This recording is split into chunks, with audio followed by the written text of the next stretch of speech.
What is item veto in the context of US politics?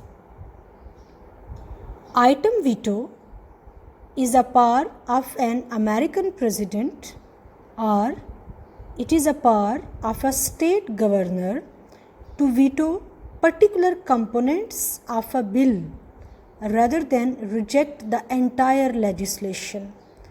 अगर president या एक state के गवर्नर के पास एक बिल साइन करने के लिए भेजा जाए तो प्रेसिडेंट पूरे के पूरे बिल को या एक स्टेट का गवर्नर पूरे के पूरे बिल को रिजेक्ट करने के बजाय कुछ पर्टिकुलर क्लासेस और उसके जो पर्टिकुलर कंपोनेंट्स हैं उनको अगर रिजेक्ट कर देता है तो उसे आइटम वीटो कहा जाएगा।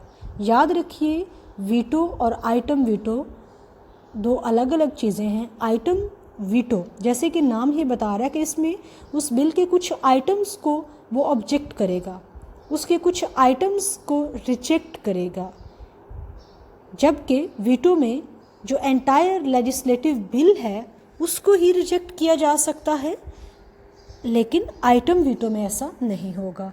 आइटम वीटो में आप उस बिल के कुछ पर्टिकुलर कंपोनेंट्स या उसके कुछ पर्टिकुलर पार्ट्स को वीटो कर सकते हैं। टेक केयर, अल्लाह हाफिज़।